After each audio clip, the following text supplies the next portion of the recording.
পুত্র সন্তান লাভের বিশেষ 4টি আমল। এই 4টি আমল যদি কেউ করতে পারে, আমি আশাবাদী, আল্লাহর উপর বিশ্বাস রেখে বলি, হয়তো আল্লাহ তাআলা তার ঘরে একটি নেককার পুত্র সন্তান দান করবে। সুবহানাল্লাহ। দেওয়ার মালিক কে? আল্লাহ। কোন কবিরাজ পারবে না, কোন ডাক্তার পারবে না।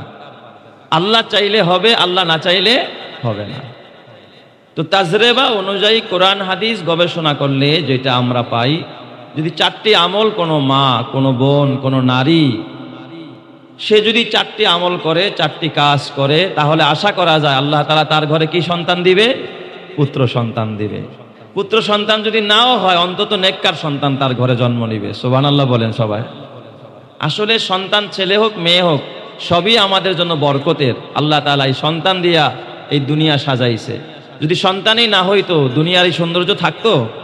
মানুষের এই ব্যাপকতা, এত মানুষ, বৈচিত্র্যময় চেহারা, এক একজনের কণ্ঠ এক এক রকম, এক একজনের চাহনি এক এক রকম, এক একজনের বলার ভঙ্গি এক এক স্টাইলের, এটা আমরা কখনো দেখতে পাইতাম না। এগুলো সৃষ্টিকার আল্লাহ। এই জন্য আল্লাহ দুনিয়াকে যত কিছু দিয়ে সাজাইছেন, তার মধ্যে সন্তানও আল্লাহ তাআলা দিয়েছেন দুনিয়া সাজানোর জন্য। যেমন আল্লাহর কোরআন বলে, আল মালু ওয়াল বানুনা জিনাতুল হায়াতুদ দুনিয়া। আল্লাহ তাআলা বলেন, আল মালু ওয়াল বানুন জিনাতুল হায়াতিদ দুনিয়া। কয় মাল এবং সন্তান, এই মাল এবং সন্তান দিয়ে আল্লাহ দুনিয়া সাজাইছে। সুবহানাল্লাহ বলেন সবাই। মাল আর সন্তান দিয়ে আল্লাহ কি করছে? দুনিয়া সাজাইছে। যেই ঘরে সন্তান আছে, এদের ঘরে মোটামুটি খুশি। বাবা দৌড়ায় গেলে বাচ্চা এসে জড়ায় ধরে আব্বু বলে ডাকে, একটা শান্তি আলাদা। আর যে ঘরে টোনার টুনি, কোনো সন্তান নাই, ঘরে অর্থের অভাব নাই, টাকার অভাব নাই, কিন্তু মা মাতৃত্বের সুখ পায় না, মা ডাক শুনে না। একজন মায়ের কাছে মা ডাক শোনা, এই যে মা ডাক শোনা, একজন বাবার কাছে বাবা ডাক শোনা, এর চাইতে সুখের আর কিছু হতে পারে না। এটা ওরাই জানে যাদের ঘরে কি নাই? সন্তান নাই। বিয়ে করছে 10 বছর, সন্তান হয় না, কাজে মন বসে না, পেরেশান, অশান্তির কোনো শেষ নাই, কারণ ঘরে সন্তান নাই। এমনও মা আছে, এমনও বাবা আছে, তারা বলে, হুজুর আমি সব দিয়ে দিব, আল্লাহ বিনিময়ে আমার একটা সন্তান দিবেনি। আল্লাহ যদি একটা সন্তান দেয়, আর যদি আমার মা বলে ডাকে, আর যদি ওর বাবাকে বাবা বলে ডাকে, একটা সন্তান ঘরের ভিতরে থাকা, এটা হলো বড় রহমতের, বরকতের। সুবহানাল্লাহ। সন্তান এটাও কিসের বলেন তো? বরকতের। এই জন্য আল্লাহ বলে, আল মালু ওয়াল বানুন, কয় মাল এবং সন্তান জিনাতুল হায়াতিদ দুনিয়া, এটা দুনিয়ার জিন্দেগির জন্য একটা সৌন্দর্য। আল্লাহ দুনিয়ার জিন্দেগিকে সুন্দর যদি আল্লাহ তাআলা ভরে দিয়েছে, তার মধ্যে একটা সৌন্দর্য হলো মাল এবং সন্তান। এরপর আল্লাহ তাআলা ডাক দেয়া বলে, ওয়াল বাকিয়াতুস সালিহাতু খায়রুন ইনদা রাব্বিকা সাওয়াবান ওয়া খায়রুন আমালা। তবে মাল আর সন্তান, মাল এক সময় শেষ হয়ে যাবে, সন্তান এক সময় শেষ হয়ে যাবে। মাল তোমার সাথে কবরে যাবে না, সন্তান সন্ততি তোমার সাথে কবরে যাবে না। ওয়াল বাকিয়াতুস সালিহাত, স্থায়ী যে আমলগুলো আছে, নেক আমল, খায়রুন ইনদা রাব্বিকা, তোমার রবের কাছে বড় কল্যাণের, সাওয়াবান নেকি পাওয়ার দিক দিয়া, ওয়া খায়রুন আমালা, এবং তোমার নেক আমল ভবিষ্যতে তোমাকে খোদার জান্নাতে নিয়ে যাবে, এই আশার দিক দিয়া সবচেয়ে বড় কল্যাণের। জোরে কোন সুবহানাল্লাহ। মাল দৌলত ইলম হাশমত কুছ নেহি কাম আয়েগা, माल दौलत इल्म हशमत कुछ नहीं कम आएगा, मौत जिस दिन आ जाए गर्दन पकड़ ले जाएगा। माल दौलत तन पुरुस्तारा हलाल मन फनाए मुल्के मौलाए जुल जलाल। তো মালও শেষ হয়ে যাবে, সন্তানও শেষ হয়ে যাবে, শুধু বাকি থাকবে আপনার নেক আমল। আপনার কবরের সাথী হবে, আখিরাতের সাথী হবে আপনার নেক আমল। কথা ঠিক না ব্যাঠিক? জায়গা। তো এই সন্তান দিয়ে আল্লাহ তাআলা ঘর সাজাইছে। অতএব সন্তান যদি ছেলে হয় আলহামদুলিল্লাহ, মেয়ে হইলেও কি আলহামদুলিল্লাহ। সন্তান ছেলে হইলেও বরকত, মেয়ে হইলেও বরকত। কারণ পরপর যদি কারো ঘরে দুইটা কন্যা সন্তান জন্ম হয়, আল্লাহর নবী কয় এই সন্তানদেরকে যদি দিন শেখায়, সৎ পাত্রস্থ করে, আল্লাহ রাব্বুল আলামিন ওই পিতা মাতার জন্য জান্নাত বরাদ্দ দিয়া দিবে। আর একটু জোরে কন। কয় হুজুর যদি তিনটা হয়, কয় তিনটা হইলেও জান্নাত। কয় যদি একটা, কয় একটা হইলেও জান্নাত। সুবহানাল্লাহ। তবে আমাদের সমাজের নিয়ম হলো মেয়ে হইলে একটু বেজার হয়। আপনারা যে বেজার হন এটা আল্লাহর কথা। আল্লাহ বলে ওয়াইজা বুশিরা আহাদুহুম বিল উনসা যাল্লা ওয়াজহুহু মুসওয়াদ্দাও ওয়া হুয়া কাযীম। কয় যখন তাদেরকে কন্যা সন্তানের সুসংবাদ দেওয়া হয় তখন তাদের চেহারা মলিন হয়ে যায়, কালো হয়ে যায়, ভ্রু কুঞ্চন করে। এই জন্যই তো অনেক মায়েরা বেশি পেরেশান, 4টা মেয়ে পর পর, স্বামীও কয় তালাক দিয়া দিন করে। এই মায়ের পেরেশানি শেষ নাই। শাশুড়ি এক কথা কয়, শ্বশুর আরেক কথা কয়। আহারে, একটা ছেলের জন্য কত হাহাকার। তবে খবরদার আমার মা, বেজার হইও না, কষ্ট নিও না। আল্লাহ যদি তোমারে মেয়ে দিয়া সন্তুষ্ট থাকে, কারণ অনেক সময় আছে দেখা গেছে এই মেয়ের মধ্যে বরকত হতে পারে, আবার আল্লাহ এমনও ছেলে দিতে পারে যেই ছেলের কারণে তোমার দুনিয়া আখিরাত বরবাদ হতে পারে। কথা ঠিক কিনা? আল্লাহ তো এই কারণেই তোমাকে ছেলে নাও দিতে পারে। সবকিছু দেওয়ার মালিক কে? আল্লাহ। আপনি চাইলেই ছেলে হবে না, আপনি চাইলেই মেয়ে হবে না। ছেলে আর মেয়ে দান করেন কে? আল্লাহ। আল্লাহর কোরআন বলে ইয়াহাবু লিমান ইয়াশাউ ইনাসা, আল্লাহ যারে খুশি তারে কন্যা দেয়। ওয়া ইয়াহাবু লিমান ইয়াশাউ যুকুর, আল্লাহ যারে খুশি তারে পুত্র সন্তান দান করে। তাহলে কন্যা সন্তান দেওয়ার মালিক কে? পুত্র সন্তান দেওয়ার মালিক কে? আল্লাহ। ইয়াহাবু লিমান ইয়াশাউ ইনাসা, আল্লাহ যারে চায় কন্যা সন্তান দেয়।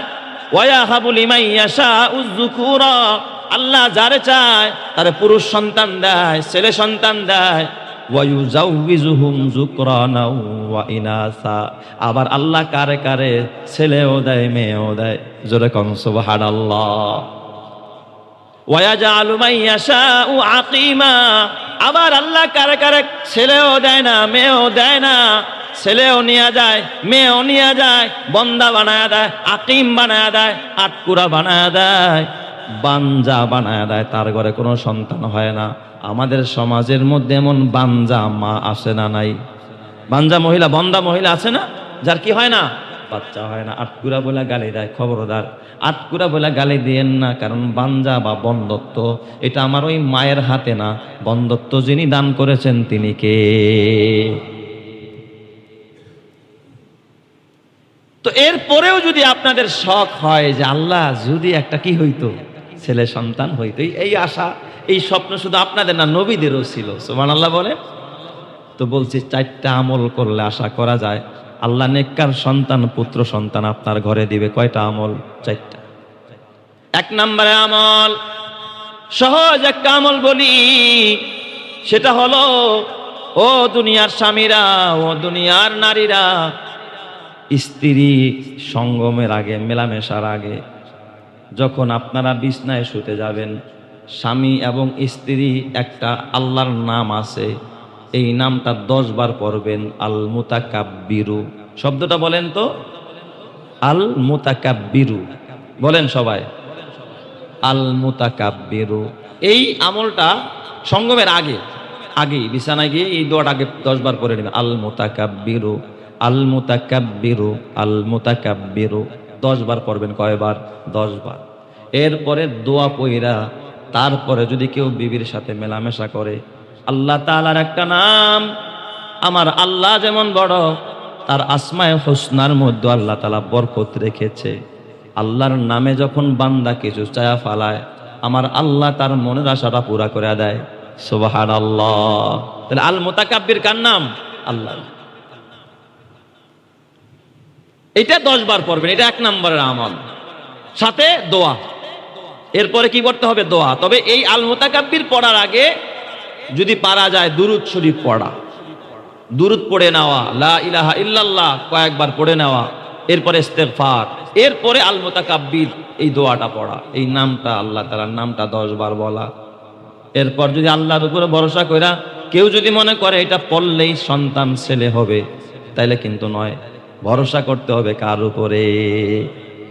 আল্লাহর উপরে ভরসা আছে। আল্লাহ তোমার নামের উসিলা এর বরকতে আমার একটা পুত্র সন্তান দাও। আল্লাহ তাআলা তার ঘরে হতে পারে আল্লাহ তাআলা দয়া কইরা মায়া কইরা পুত্র সন্তান দান কইরা দিবে। সুবহান আল্লাহ পারে কি পারে না? এই ক্ষমতা আমার রবের আছে না নাই? আল্লাহর আছে। 2 নম্বর আমল, একজন জলিল কদর পয়গম্বর হযরত ইব্রাহিম খলিলুল্লাহ, মুসলমানের জাতির পিতা ইব্রাহিম আলাইহিস সালাম এবং মা হাজেরা বয়োবৃদ্ধ হয়ে গেছেন। ইব্রাহিম বিবিও বয়োবৃদ্ধা, বয়স হয়ে গেছে। এই বয়সে সন্তান হওয়ার আশাও করা যায় না, সন্তান হয় না। ইব্রাহিম নবী চিন্তা করলেন, আল্লাহ আমি যদি আজকে মরে যাই, তোমার এই দ্বীনের আমানত, এই ওহির আমানত আমি কার কাছে বোঝায়া দিয়া যাব? আল্লাহ এই জমিনে তোমার তাওহীদের বাণী পথহারা মানুষের ঘরে ঘরে গিয়া কে পৌঁছায়া দিবে? লা ইলাহা ইল্লাল্লাহু ইব্রাহিমু খলিলুল্লাহ। আল্লাহ তোমার এই মধুর বাণীটা এই উম্মতের কাছে, মানুষের কাছে কে পৌঁছাবে? আমার ঘরে তো কোনো ছেলে নাই। আল্লাহ আমি তো যে কোনো সময় মারা যাব রে রব্বুল আলামিন, কিন্তু দ্বীন কে প্রচার করবে? জমিনে তাওহীদ কে প্রতিষ্ঠা করবে? পথহারা মানুষগুলোর কে পথের দিশা দিবে? আয় আল্লাহ এই মানুষগুলো যেন জাহান্নামী হয়ে না যায়, এই মানুষগুলোরে যেন তোমার পথ দেখাইতে পারে, জান্নাতের রাস্তা দেখাইতে পারে। আল্লাহ গো, ইব্রাহিম খলিলুল্লাহ গভীর রাত্রে উঠা রব্বুল আলামিনের কাছে হাত তুলা দোয়া করে, রব্বি হাবলি মিনাস সলিহিন, আল্লাহ তুমি আমার নেককার একটা ছেলে সন্তান দান করো। জোরে জোরে কন্না আল্লাহু আকবার। সলিহিন এটা মুজাক্কারের সিগা, মানে পুরুষ লিঙ্গ শব্দটা মুজাক্কার, মানে আল্লাহ একটা নেককার ছেলে সন্তান দাও। তাহলে ইব্রাহিম নবী ডাইরেক্ট আল্লাহর কাছে কি সন্তান চাইছে? ছেলে সন্তান চাইছে। আল্লাহ আমার একটা ছেলে সন্তান দাও। আপনারা বলেন যেটা কেউ পারে না এটা পারেন কে? যেটা কেউ দেখে না ওটাও দেখেন কে? যেটা কেউ শোনে না ওটাও শোনেন যিনি, তিনি কে? যেটা কেউ পারে না ওটাও পারেন যিনি, তিনি কে? বুড়া বয়সে সন্তান দিতে পারেন কে? যোগ্যতা লাগে না, স্বাস্থ্য লাগে না, সুস্থ হওয়া লাগে না। আল্লাহ চাইলে অসুস্থ অবস্থায় সন্তান দিতে পারে, আবার আল্লাহ না চাইলে সুস্থ থাকলেও সন্তান হয় না। কথা ঠিক কিনা? সব আল্লাহর ইচ্ছায়। ডাক্তার বলছে স্বামীরও সমস্যা নাই, স্ত্রীরও সমস্যা নাই, এরপরও কি হয় না? বাচ্চা হয় না। এমন দাম্পত্য জীবন আমাদের সমাজে আছে না নাই? বহুত আছে। ডাক্তার ট্রিটমেন্ট করাইছে, হুজুর ডাক্তার কবিরাজ এইটা সেইটা শেষ করে লাইলাম, টাকা পয়সা সব নষ্ট করে ফেলাইছে, এরপর কি হয় না? সন্তান হয় না। তাইলে আপনাদের জন্য আমল হলো 2 নম্বর আমল, যদি নেককার সন্তান এবং ছেলে সন্তান চান, ইব্রাহিম নবী যেই দোয়াটা পড়ছে, রব্বি হাবলি মিনাস সলিহিন, প্রতি নামাজের পর অন্তত 7 বার 8 বার 10 বার পড়বেন, রাতের বেলা পড়বেন, সব সময় পড়বেন, রব্বি হাবলি মিনাস সলিহিন, আল্লাহ তুমি আমার একটা নেককার সন্তান দাও, আল্লাহ তুমি আমার একটা নেককার ছেলে সন্তান দাও। ইব্রাহিম খলিলুল্লাহ এই দোয়া করতে দেরি হয়েছে, আরশের মালিক ডাক ডাকা, ইব্রাহিম তুমি আমার কাছে মাত্র একটা নেককার ছেলে সন্তান চাইলা, ফাবাশশারনাহু বিগুলামিন হালিম, ও ইব্রাহিম আমি তোমাকে ধৈর্যশীল ধৈর্যধারী একটা সন্তান হযরতে ইসমাইলের সুসংবাদ দিয়া দিলাম। সুবহানাল্লাহ। আল্লাহ তাআলা তার দোয়া কি করেছেন? কবুল করছে। নাকি ইব্রাহিম নবী মাজারে গেছে, সন্তানের জন্য মাজারে গেছে? তাইলে কবিরাজের কাছে? কার কাছে চাইছে? আল্লাহর কাছে। এই জন্য যাদের সন্তান হয় না তারা আল্লাহর কাছে চাইবেন। মাজারওয়ালায় পারে না, কোনো বাবায় পারে না, কোনো পীরে পারে না, কোনো গাউস কুতুবে পারবে না। সন্তান দেওয়ার মালিক একজন একচ্ছত্র মালিক, যিনি তিনি কে? আল্লাহ ছাড়া কেউ দিতে পারবে না সন্তান। রব্বি হাবলি মিনাস সালিহিন, এটা কয় নম্বর আমল? 2 নম্বর আমল। 1 নম্বর আমল বলছে আল মুতাকাব্বিরু, কয়বার? 10 বার। 2 নম্বর আমল রব্বি হাবলি মিনাস সালিহিন। এটা যত বেশি পারেন সব সময় স্বামীও পড়বে, স্ত্রীও পড়বে, দুইজনেই পড়বে। হযরত ইব্রাহিম আলাইহিস সালামকে আল্লাহ তাআলা সুসংবাদ দিয়া দিলেন, ফাবাশশারনাহু বিগুলামিন হালিম। আমি তোমারে ধৈর্যশীল সন্তানের সুসংবাদ দিলাম। আল্লাহ তাআলা চাইলে দিতে পারে, আল্লাহ না চাইলে কোনোদিন হবে না। দেওয়ার মালিক কে? আল্লাহ। 3 নাম্বার আরেকটা দোয়া পড়বেন। হযরতে জাকারিয়া আলাইহিস সালাম আল্লাহ তাআলার একজন জলিল ও কদর পয়গম্বর। এই জাকারিয়া নবী এবং হযরতে ইমরান আলাইহিস সালাম দুইজন হলো ভাইরা ভাই। ভাইরা বোঝেন তো? হ্যাঁ, দুইজনে ভাইরা, পরস্পরে ভাইরা ভাই আর কি। ইমরান নবী ও বাইতুল মুকাদ্দাসের ইমাম। ইমরান নবীর ইন্তেকালের পরে এরপরে ইমাম হয় হযরতে জাকারিয়া আলাইহিস সালাম। একজন বড় ভাইরা, একজন ছোট ভাইরা। বড় ভাইরার মৃত্যুর পরে মসজিদের ইমাম হয়েছে ছোট ভাইরা। তো বড় ভাইরা ওনার বিবি, তার মানে বড় ভাইরার ঘরে যে বিবি ছিল তার নাম ছিল হান্না। তার নাম কি? হান্না। তাফসীরের কিতাবে লেখে এই হান্নার ঘরেও সন্তান হইতো না। এই হযরতে হান্না ইমরান আলাইহিস সালামের বিবি, তিনিও মসজিদের ইমাম সাহেবের স্ত্রী। কার স্ত্রী? ইমাম সাহেবের স্ত্রী। এক তো ইমাম সাহেব আবার নবী। সুবহানাল্লাহ। একদিক দিয়ে ইমাম, আরেক দিক দিয়ে কি? নবী। তাহলে বলেন তার মর্যাদা কম না বেশি? এই হান্না একদিন ঘরের দরজায় দেখে একটা পাখি তার ছানা, তার বাচ্চার মুখে খাবার দিতেছে। বাচ্চা হা করে রয়েছে আর মা পাখিটা তার মুখের খাবার বাচ্চার মুখে দিচ্ছে, আর বাচ্চাটারে মাথা দিয়া ঠোঁট দিয়ে আদর করতেছে। মা যখন, যার ঘরে সন্তান হয় না, যখন আরেকটা মায়ের কোলে একটা বাচ্চা দেখে আরেকটা মহিলা তার বাচ্চা কোলে, এই দৃশ্য একজন বন্দা নারী যখন দেখে তার কলিজার আগুন ধাউ ধাউ কইরা জ্বলে। আরে এমন একটা বাচ্চা যদি আমারে দিত, আল্লাহ কত আদর করতাম। ও আমার মা বইলা ডাকলে আমার মাতৃত্বের ডাকটা, মাতৃত্বের সুখ মানুষের কাছে সকল সুখকে হার মানায়। সুবহানাল্লাহ। মাতৃত্বের সুখ সবচাইতে সেরা সুখ, এর চাইতে দামি সুখ হয় না। হান্না মান্নত করলেন রাতের বেলায়, আল্লাহকে ডাক দিয়া বলে, ক্বালাত রব্বি ইন্নী নাযারতু লাকা মা ফি বাতনি মুহাররারান ফাতাকাব্বাল মিন্নী ইন্নাকা আনতাস সামিউল বাসীর। আল্লাহর ডাক দিয়া রব্বুল আলামিন, যদি পেটে একটা সন্তান দাও, সন্তান তো আমার নাই, যদি সন্তান হয় এই সন্তানের কামাই খাইতে চাই না। আল্লাহ মান্নত করলাম। আপনারা যে মান্নত করেন এবার দেখেন মান্নত নবীর স্ত্রীরাও করছে। আল্লাহ আমি মান্নত করলাম, আমি হান্নার পেটে যে সন্তানটা হবে এই সন্তানটা মসজিদে আকসা বাইতুল মুকাদ্দাসে আমি দান করে দিব। আমার সন্তান মরণ পর্যন্ত তোমার ঘরের খেদমত করে যাবে। জোরে কম সুবহানাল্লাহ। আল্লাহ তোমার ঘরের কি বানায় দিব? খাদেম বানায় দিব আল্লাহ তাআলা। কিন্তু হান্নার ইচ্ছা ছিল, টার্গেট ছিল একটা, কি হবে? ছেলে হবে। কারণ মসজিদের খাদেম হয় কারা? ছেলে না মেয়ে? হ্যাঁ, ছেলে। কারণ মসজিদের খাদেম যদি মেয়েরা হয় তাহলে তো সমস্যা, তাই না? মেয়ে মানুষ, তাদের পিরিয়ড আছে, বিভিন্ন সমস্যা আছে, তারা তো মসজিদের কি করতে পারবে না? খেদমত করতে পারবে না।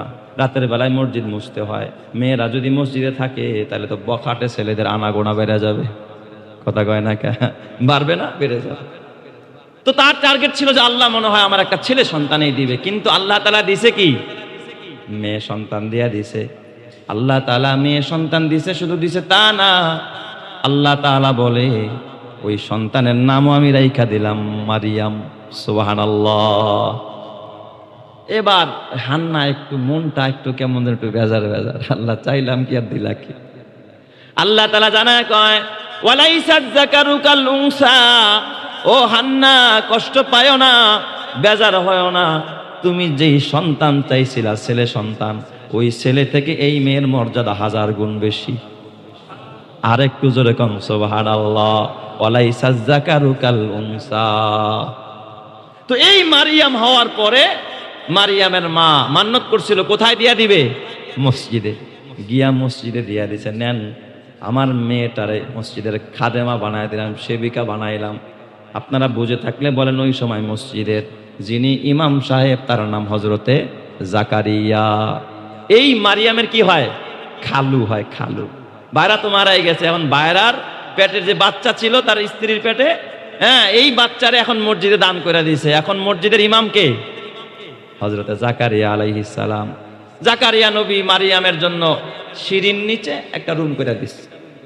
মেয়ে মানুষ কই থাকবে, আলাদা, পুরুষের সাথে যেন দেখাশোনা না হয়, ওই পাশ দিয়ে একটা গেট করে দিছে।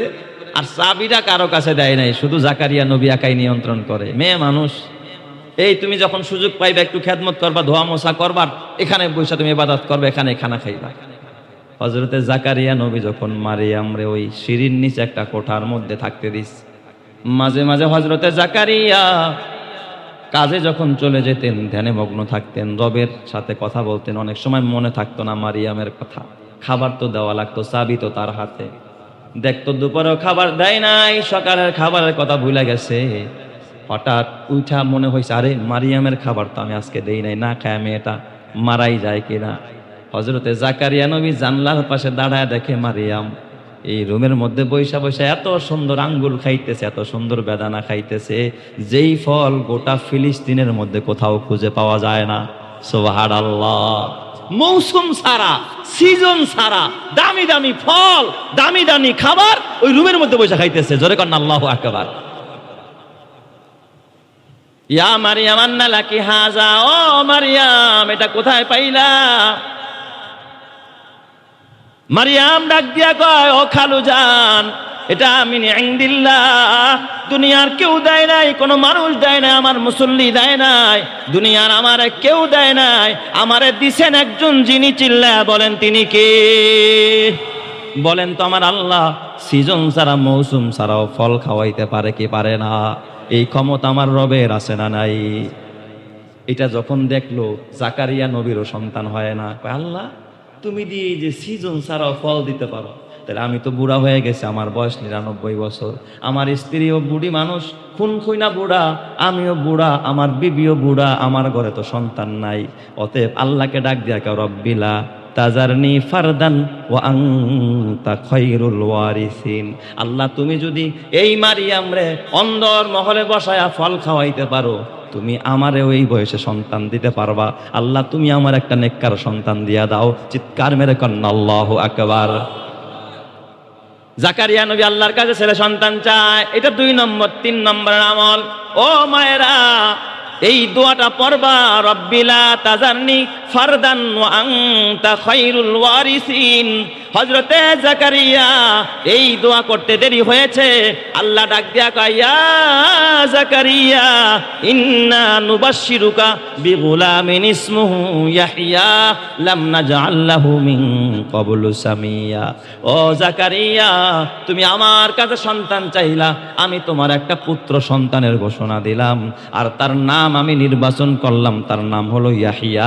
এই নামে ইতিপূর্বে আমি কারো নামকরণ করি নাই। জোরে জোরে কং সুবহানাল্লাহ।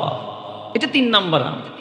4 নম্বর শেষ আমল, যেটা পুত্র সন্তান যদি পাইতে হয়, এই হযরতে জাকারিয়া পয়গম্বর আরেকটা দোয়া করতেন, রব্বানা হাবলানা মিন লাদুনকা যুররিয়াতান তাইয়্যিবাতান ইন্নাকা আনতাস সামিউদ দুআ।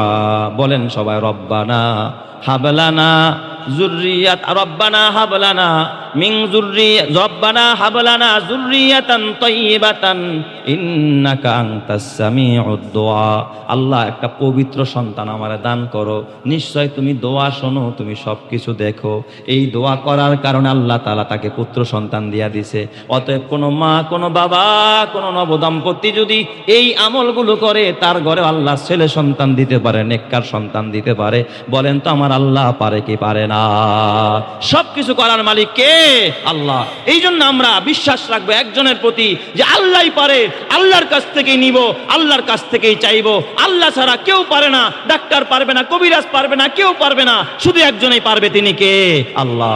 এই জন্য বিশ্বাস এবং তাওয়াক্কুল কার প্রতি? আল্লাহর প্রতি। আল্লাহ আমাদের সবাইকে বুঝার তৌফিক দান করেন।